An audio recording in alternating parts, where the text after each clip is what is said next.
Sebagian besar orang mungkin hanya melihat aplikasi itu dari tampilannya saja.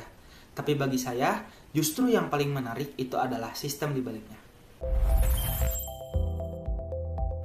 Halo, saya adalah back-end developer dengan ketertarikan tambahan di bidang data dan machine learning. Saya, Muhammad Rifki Aulia Adikusuma, mahasiswa semester 8 Teknik Informatika UIN Sunan Gunung Jati Bandung dengan IPK 3,77. Saya termasuk orang yang penasaran dengan banyak hal. Kalau saya menemukan teknologi baru, saya jarang berhenti di teori saja. Biasanya langsung saya coba. Maka dari itu, selama kuliah, saya banyak sekali mengeksplorasi banyak hal. Mulai dari back-end development, mobile development, sampai machine learning. Tapi dari semua itu, saya paling tertarik pada proses membangun back-end. Saya suka merancang struktur database, menyusun REST API yang rapi dan terstruktur, dan memastikan sistem bisa berjalan stabil serta efisien. Bagi saya sendiri, rasa penasaran itu bukan cuma soal mencoba banyak hal, tapi tentang bagaimana saya terus meningkatkan standar teknis saya sebagai seorang developer.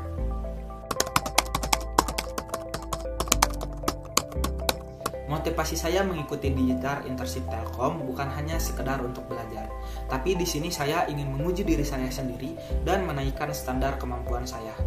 Tentu kita semua tahu bahwa Telkom adalah perusahaan digital berskala nasional dengan kompleksitas sistemnya yang pasti jauh lebih besar dibandingkan proyek-proyek yang pernah saya kerjakan.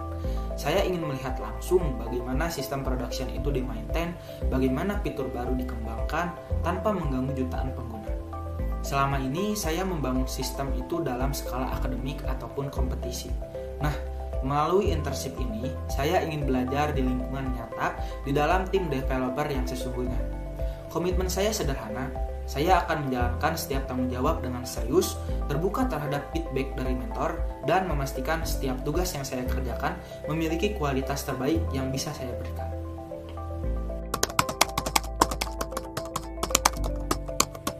Saat ini, saya sedang menyelesaikan tugas akhir dengan topik Explainable AI yang fokusnya adalah bagaimana model machine learning bukan cuma akurat, tapi juga transparan dan bisa dijelaskan. Selain itu, saya juga sedang aktif sebagai ketua divisi di IT Automation di komunitas Library Agent Perpustakaan UIN Sunan Gunung Jati Bandung. Di sana, saya membantu menjaga kestabilan sistem otomasi, melakukan troubleshooting, dan memastikan layanan digital bisa digunakan dengan baik oleh sivitas akademika.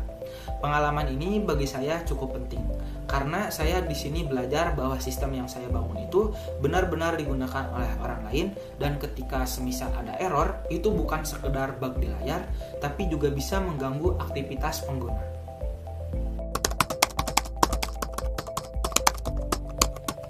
Proyek paling berkesan bagi saya adalah Tutur. Tutur sendiri adalah aplikasi komunikasi visual berbasis teks yang dirancang untuk membantu anak dengan gangguan bicara.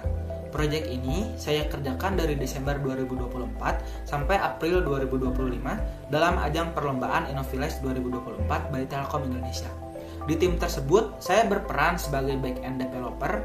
Nah, di sini saya merancang arsitektur REST API menggunakan Laravel, lalu mendesain struktur database dan mengintegrasikan autentikasi menggunakan file-based authentication.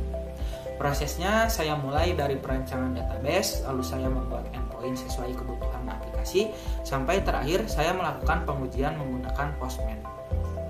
Tantangan terbesar sendiri yang saya hadapi adalah ketika saya harus mensinkronisasi data antara back-end dan aplikasi Flutter, terutama di proses autentikasi dan pengambilan data user. Untuk mengatasinya, saya melakukan debugging pada endpoint yang bermasalah, lalu saya memperbaiki struktur responnya agar lebih konsisten, dan terakhir tidak lupa saya berdiskusi dengan tim front-end untuk menyamakan format data. Hasilnya, aplikasi ini berhasil diimplementasikan dalam uji coba dan meraih juara 1 tema disabilitas kategori Creating Shared Value. Secara pribadi, momen paling berkesan adalah ketika saya sadar bahwa kode yang saya tulis benar-benar memberikan dampak bagi teman-teman disabilitas.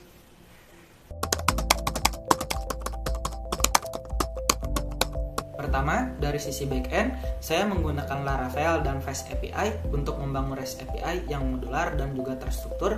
Lalu untuk pengelolaan data, saya menggunakan MySQL dan SQL untuk mendesain relasi tabel dan mengoptimalkan query-nya. Lalu juga saya terbiasa menggunakan Git untuk version control dan juga untuk kolaborasi tim. Selain itu, saya juga memiliki pengalaman menggunakan Firebase untuk autentikasi dan manajemen user, terutama dalam pengintegrasian antara aplikasi mobile dengan backend. Selain itu, juga saya pernah mengembangkan aplikasi mobile menggunakan Java dan Kotlin. Nah, pengalaman ini itu membantu saya untuk memahami bagaimana API dikonsumsi dari sisi front end. Sehingga saat saya merancang endpoint, saya lebih memperhatikan konsistensi responnya, lalu saya membuat error handling yang jelas, dan juga kemudahan integrasinya. Terakhir, untuk kebutuhan data dan machine learning, saya menggunakan Python dengan Pandas dan Scikit-learn. Saya juga menggunakan MLflow untuk eksperimen tracking, dan saya juga memahami konsep data version control supaya eksperimen yang digunakan tetap reproducible. Lalu setelah model sudah siap, saya kemudian akan mengintegrasikannya ke backend menggunakan Flash API. Selain tools utama yang biasa saya gunakan, ada juga beberapa tools lain yang mungkin tidak sering dipakai, tapi tetap saya kuasai. Bagi saya, yang penting bukan seberapa sering digunakan, tapi kesiapan dan pemahaman kapan tools tersebut relevan untuk menyelesaikan suatu masalah. Karena sebagai developer, fleksibilitas dan adaptasi itu penting.